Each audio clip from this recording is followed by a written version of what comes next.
Hello everyone, welcome to my new blog. আজকে ছিল একটা স্পেশাল দিন, বুঝতেই পারছো আয়োজন দেখে, জামাই ষষ্ঠী। আর এটা ছিল আমার দ্বাদশতম জামাই ষষ্ঠী, মানে 12 নম্বর।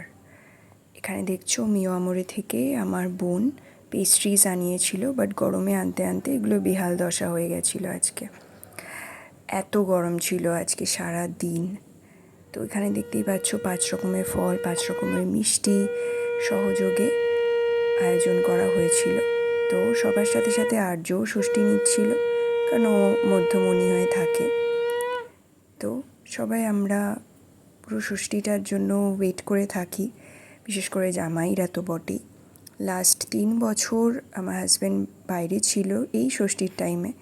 তো লাস্ট 3 বছর আয়োজন করা সত্ত্বেও ও তো আসতে পারেনি। তো আমি আর আর্যই ঘুরে আসতাম জামাই ষষ্ঠীর দিন, ভালো মন্দ খেয়ে আসতাম বাড়ির থেকে। তো এই বছর ফাইনালি ও কলকাতায় ছিল বলে ও জামাই ষষ্ঠী পেল। আর সাথে সাথে আশীর্বাদ পর্বও চললো। তোমরা কি জানো জামাই ষষ্ঠীর অ্যাকচুয়াল রিজনটা কি? ছোট্ট করে বলে রাখি।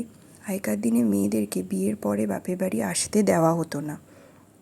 বলা হতো যে স্বামী ছাড়া আসা যাবে না। তো যখন স্বামীদেরই আনতে হবে, তখন ষষ্ঠীর রিচুয়াল চালু হলো। এখানে কিছু সেলফিজ আমি অ্যাড করে দিলাম।